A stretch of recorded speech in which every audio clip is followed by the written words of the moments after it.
Hey everybody, Jazzy here. Last Sunday, I joined a handful of players for a speedrun attempt. The goal was to kill the Celestial Champion by day 30. Now this quest is really complex and extensive, and if anything was going to bungle the run, it would be one tiny detail forgotten amidst the mountain of logistics. But by the time they pitched the run to me, the outline was pretty organized. Teams and roles were flushed out, and they had already done a practice run. So I was excited to join them, and it ended up being a lot of fun. In case you missed the run, here's a little synopsis. Obviously, there were a lot of moving parts, and a lot of stuff happened off camera. If you want to check out the workflow in written format, then hop onto the Discord. We got it posted up there. I'll also share a link to Flantastic's point of view, as she also streamed the run on her Twitch channel. The only thing we changed in World Gen settings was to start in spring. And this was just to ensure that we could complete Pearl's quests in the second season. You need cactus flowers for the final house upgrade to get the Pearl, and you can only get those in summer. Now the big goal in the early game is getting that Mooncaller staff on night 11. So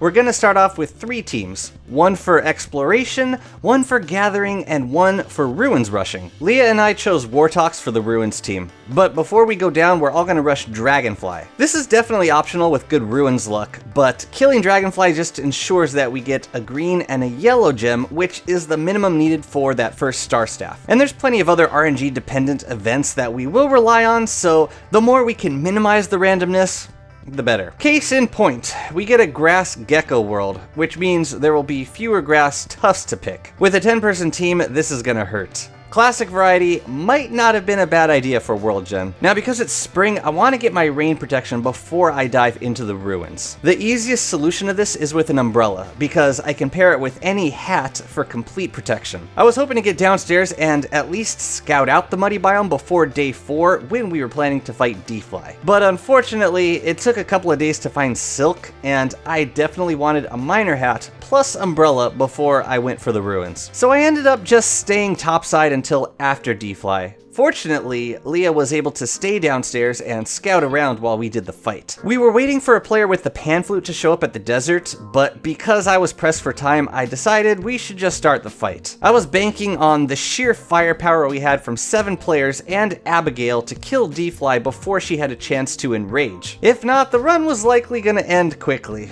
But fortunately, we nabbed her just as the final larva exploded. Loot was actually pretty crummy. We got exactly 1 yellow and 1 green gem. I completely forgot to ask Wormwood for living logs, but I had grabbed 2 from a totally normal tree. So instead of turning around, I just grabbed the gems and headed straight down to the caves. By now I had crafted a net, so I was able to grab 2 fireflies and craft miner hats for myself and Leah. If you ever get a gecko world, you can always find plenty of grass in the slimy turf biomes near stairways, and that's where I got most of my grass here. Turns out I had enough to make a miner hat and lanterns, so I grabbed those before meeting up in the caves. Now the first branch we checked out had no station, but in the second branch I spotted a broken station behind a couple of broken clockwork zones. And fortunately you don't need a repaired station to craft any of the staves. But unfortunately the area around the station was extremely dangerous with tons of bishops and nightmare lights. So I had to spend a phase just fighting for my life.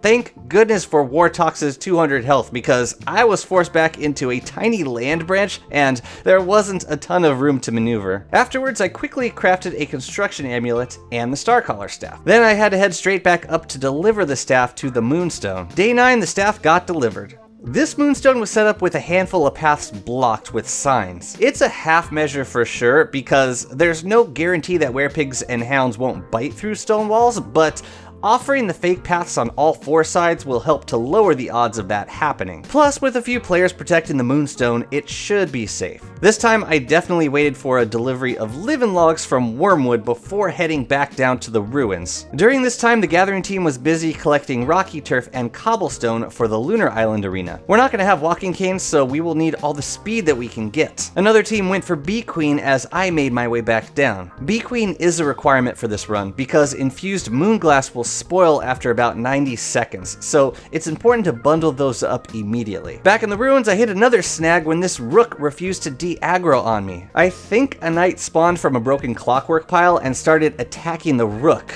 The rook will not aggro on the knight, so it just remained targeting me. I went and killed it, but unfortunately that aggroed another rook who charged straight through my station. Fortunately, the completed pseudoscience station was right behind that set piece, so I was able to clear it out during the comm phase and do my crafting over there. Now this time I'm gonna craft the deconstruction staff for getting the opal needed for the archives, plus another Starcaller staff. We will definitely benefit from another moon staff during summer, and once the moonstorms begin, we can run the Moonstone again without having to wait until day 31. Day 14, I grab the Mooncaller staff from Wormwood and head straight back down into the caves. This time I'm looking for the archives, and the grotto is actually visible from the sinkhole near spawn. Day 15, I reach the archives, deconstruct the Mooncaller staff, and socket the opal to activate the archives. Rain and I are gonna grab the blueprints for both the Terra Firma Tamper and the Astral Detector. The detector he will use to hunt for the Celestial Sanctum on the mainland, and later on to locate Crab King. You only need to craft one of these detectors because you can hammer it at low durability to get all the materials back and craft a new one if needed, as long as whomever is using it also has the crafting recipe. The Terra Firma Tamper we're grabbing just in case we need to craft up more rocky turf for cobblestone. But again, with good world gen, it's optional. I showcase this death as a friendly reminder to not use dark swords in the grotto, because it will aggro greater gestalts, and those little bastards will one-shot most characters without armor. Now, the big random event that we are relying on here is the Celestial Orb, which has but a chance of falling during a meteor shower before day 60. As far as I know, there's not much you can do to guarantee it from spawning early on, but I'd imagine that setting meteor frequency higher in world settings might improve the chances. We didn't do that, but we did luck out and Punnet grabbed the orb on day 17. Also during this time, a few players were working on completing Pearls quests, which included farming 10 cookie cutter shells near salt formations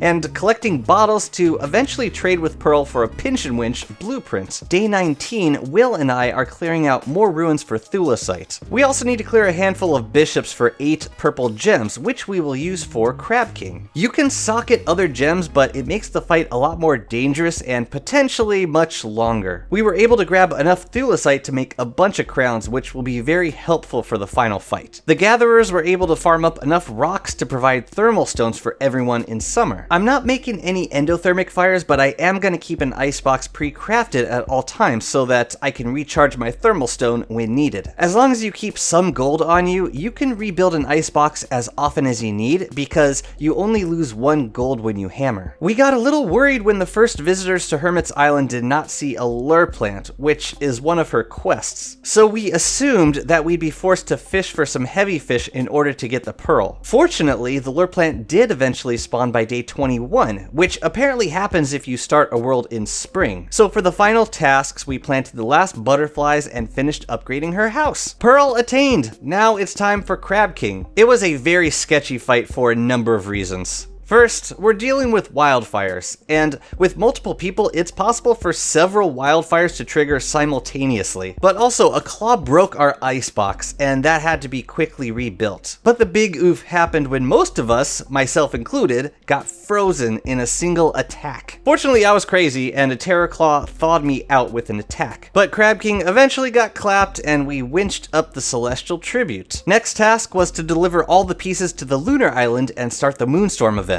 There was a bit of a stall at this point because we hadn't coordinated super well with the positioning of boats, and unfortunately Crab King did not spawn super close to the Lunar Island. We ended up carrying the tribute most of the way across the mainland, using the power of friendship to nudge the player carrying the tribute on their back. But we eventually fired up the Moonstone on day 29 and headed straight for the swamp. Punnet had been farming up potatoes, and we were able to quickly craft up a handful of astragals. We could have fished in the oasis for desert goggles, but again, the RNG. You can easily spend an entire summer waiting on that blueprint. So if you can get potatoes and moonglass, it's still the quickest solution. To build the incomplete experiment, we will need 3 restrained static, 2 doodads, 15 moongleams, and 30 infused shards. So while I'm helping out Wagstaff with his tools, other players are smashing the birds, catching moongleams, and mining and bundling the infused shards. By day 32, we have everything we need for the fight. Get a load of this beautiful cobblestone arena. I believe it was 10 by 10, so that's 100 cobblestone. That's a lot of wood farmed, but it was very likely far from overkill, as the Celestial Champion can move around quite a bit during this fight. But we got everything we needed. life-giving amulets, thulecite crowns, dark swords, and 4 stacks of blue caps courtesy of Rain. We may have dropped the jelly beans a bit too close to the experiment, and a meteor wiped them out with a single blow. Bit of an oopsie there, but we still got plenty of armor and healing. We had 2 deaths during the fight, but it wouldn't have been an epic fight without a few casualties. The force field from the thulecite helms helped out a lot because of all the potential for multiple hits during this fight. Celestial Champion fell a bit past our deadline on day 35, and Ms. Flan won the role. Task completed successfully. I was very proud of this team, and if you're attempting this with a team of your own, then make very sure that you're all able to communicate effectively. Coordinating with 9 other players across 3 separate voice chats is more challenging than any boss fight you will try to solo in this game. We learned a great deal from this run, and I think I speak for everyone when I say that we are all very excited to try the run again, because we can definitely improve upon it. Big thanks to all of the PogChamps: Flan, Rain, Tinky, Fluff, Bernard, Will, Punit, Leah, and Mabusta. Again, the link to the worksheet can be found on the Discord, and the full run will be posted shortly. If you have any questions about the details, feel free to ask in the comments. Please be respectful with recommendations and suggestions. We know it was not a perfect run, but at the same time, I'm excited to hear your feedback. So thanks for watching, and see you next time.